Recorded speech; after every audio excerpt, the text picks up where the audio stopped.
नमस्कार, मेरा नाम पायल कुमारी है। मैं BMS थर्ड प्रोफ की छात्रा हूँ। आज मैं आपको फल मात्रा सिद्धिम अध्याय के बारे में बताने जा रही हूँ। इसका वर्णन चरक संहिता के सिद्धि स्थान के अध्याय 11 में मिलता है। परिचय। मदनफल आदि द्रव्यों का प्रयोग वमन आदि क्रियाओं में होता है। इन द्रव्यों की मात्रा और गुण निश्चित रूप से बताने के लिए तथा हाथी घोड़े में विभस्ती कर्म की विधि बताने के लिए यह मात्रा सिद्धि नामक अध्याय बताया जा रहा है। यद्यपि यह संहिता पुरुष की चिकित्सा के लिए है, परंतु हाथियों में बस्ती चिकित्सा विशेष महत्व की होती है। इसके लिए हाथी आदि पशुओं में भी बस्ती विधि का प्रयोग इस अध्याय में बताया गया है। मदनफल विषयक संभाषा परिषद। फल बस्तियों में कौन श्रेष्ठ है, यह निश्चय करने के लिए भृगु, कौशिक, काप्य, शौनक, पुलस्त्य आदि ऋषियों के बीच में परस्पर विवाद हुआ। विवाद का प्रधान विषय था कि स्थापन आदि बस्ती में कौन सा द्रव्य श्रेष्ठ है। विभिन्न वैज्ञानिकों का मत। शौनक मत। फलों में जीमूतक श्रेष्ठ है क्योंकि यह कफ पित्तनाशक है। यद्यपि कल्प स्थान में जीमूतक को पित्तनाशक बताया गया है। वामक मत। जीमूतक मृत्यु वीर्य होने के कारण मल का अच्छे प्रकार से भेदन नहीं कर पाता। राजा वामक के अनुसार कटुतुंबी का फल उत्तम होता है। यह वमन दोषों अर्थात कफ और पित्त को बांटकर बाहर निकालता है। गौतम मत। गौतम के अनुसार कटुतुंबी अशीत, तीक्ष्ण, कटु और रुक्ष होने के कारण अवश्य होती है। गौतम के अनुसार धामार्गव श्रेष्ठ होता है, यह कफ पित्तनाशक है। वडिश मत। कुटज सबसे श्रेष्ठ है क्योंकि यह बलनाशक नहीं होता तथा कफ पित्तनाशक है। काप्य मत। कुटज अति पिच्छल है और अधिक वमन कराने वाला है तथा वायु में शोभ लाने वाला है। वृद्ध शौनक मत। कृतवेदन अत्यधिक कटु होता है तथा बलनाश करने वाला है।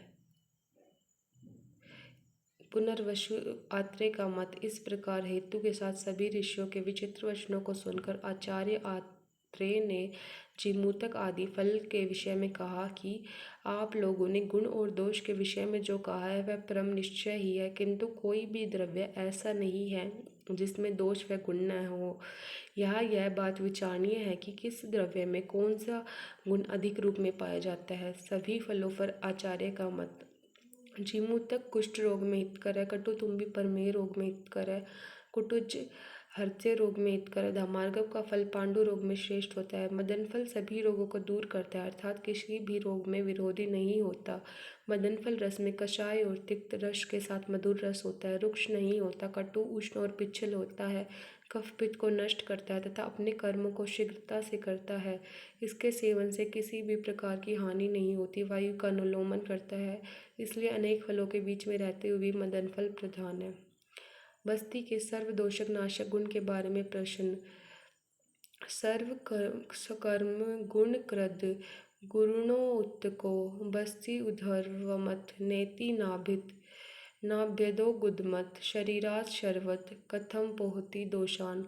शिष्यों ने यह पूछा कि बस्ती सभी कर्मों अर्थात वमन, विरेचन आदि के गुणों वाली होती है। जब बस्ती के द्रव्य नाभि के ऊपर नहीं जाते तथा नाभि के नीचे गुदमार्ग से बाहर निकल जाते हैं तो बस्ती किस प्रकार सभी दोषों को दूर करती है। आचार्य का उत्तर।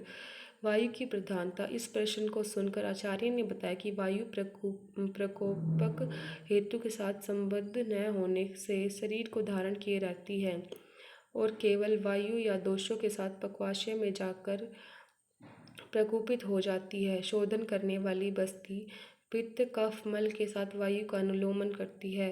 प्रकोपित वायु का अनुलोमन अर्थात शांत हो जाने से संपूर्ण शरीर में होने वाले रोग शांत हो जाते हैं। पशुओं में बस्ती। इसके पश्चात शिष्य संघ ने हाथी, ऊंट, गाय, घोड़ा, भेड़, बकरियों के रोगनाशक कर्म क्या है यह गुरु से पूछा। गुरु ने शिष्यों के पुनः पूछे जाने पर उन बस्तियों का विशेष रूप से उनकी विधियों का उपदेश दिया। हाथी और ऊंट के लिए बकरी व भेड़ की बस्ती लेनी चाहिए। गाय व घोड़े के लिए भैंस का मूत्राशय लेना चाहिए। भेड़ और बकरी के लिए बूढ़े बैल का मूत्राशय लेना चाहिए। पशुओं में बस्ती नेत्र का प्रमाण। हाथी, ऊंट, गाय, घोड़ा, बकरी इन पशुओं में बस्ती नेत्र का प्रमाण क्रमशः रत्नी 18 अंगुल, 16 अंगुल तथा 10 अंगुल का प्रमाण होना चाहिए तथा इनके नेत्रों के चौथे भाग को उन पशुओं में प्रविष्ट करवाना हितकर होता है। पशुओं में निरूप बस्ती की मात्रा बकरी व भेड़ 1%, गाय आदि पशु 2 या 3%, ऊँट 2 आड़क, हाथी 4 आड़क। सामान्य बस्ती के द्रव्य इंद्रजो, कूठ, मुलेठी, पीपर, वच, सौंफ, मदनफल, रसवत, गुड़, सेंधा नमक, दशमूल आदि के क्वाथ से बनाई हुई बस्ती सभी पशुओं के लिए हितकर है। मोदक पर्णी, माश पर्णी, थव की छाल, सहीजन के जड़ की छाल, पाटला की छाल, मधुक्षार, निकुंभ, चित्रक, पलाश की छाल, इनके साथ बनाई हुई बस्ती गाय के लिए हितकर होती है। पलाश, दंती मूल, देवदारू, सुगंधित तृण से बनी हुई बस्ती घोड़े के लिए हितकर होती है। पीलू के पत्ते, करीर के पत्ते, खदिर की पत्तियां, अमलताश से बनाई हुई बस्तियां गधे व ऊँट के लिए हितकर है। त्रिफला, फालसा, बेर, बेल और बड़ी बेर, इनके फल से बनी हुई बस्तियां बकरी और भेड़ के लिए हितकर होती है। सदा रोगी कौन? इसके पश्चात अग्निवेश ने गुरु से पूछा कि सदा रोगी रहने वाले व्यक्ति कौन से होते हैं तथा उनके लिए कौन सी वस्तु हितकर होती है। यह सुनकर गुरु ने कहा, श्रोत्रिय, राजा के नौकर, वैश्य तथा दुकान से आजीविका चलाने वाले। सदा रोगी क्यों? श्रोत्रिय ब्राह्मण नित्य वेद अध्ययन, व्रत का पालन आदि कामों में व्यस्त रहने के कारण ये अपने शरीर की चेष्टा नहीं करते। राजा का सेवक, राजा की रक्षा के लिए निरंतर सेवा कार्य में तत्पर रहने से। वैश्य, ये सदा मनुष्य के मन के अनुसार चलने वाली होती है। व्यापारी, ये सदा बिक्री और खरीद आदि के लोभ में निरंतर बैठे रहते हैं। सदा रोगी की चिकित्सा, मलमूत्र के वेग को रोकने से प्रकोपित हुई वायु रुक जाती है तथा वह विबंध सर्वांग में पीड़ा उत्पन्न करने वाली होती है। इस प्रकार वायु की विकृति को विचार करके चिकित्सक को चिकित्सा करनी चाहिए कि वह सर्वप्रथम विधि पूर्वक अच्छी प्रकार से बनाई हुई फलवृत्ति का प्रयोग करे।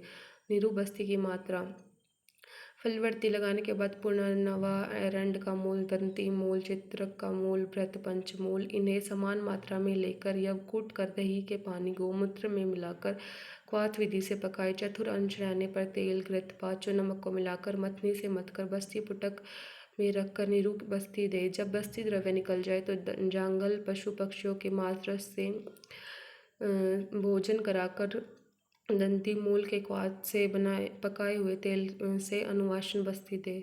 बलादी बस्ती, बलामूल, राशना, मदन फल, बेल की गुद्दी, चित्रक मूल दोनों, पंचमूल, अरनी, अरलू, बेल, गंबारी, पाठल और छोटी कटेरी, बड़ी कटेरी, गोगरू, शरीवन, पिठीवन, अमलताश की गुद्दी, जौ और कुल्थी, इनका यवकूट कर 2 आड़क जल में पकाए।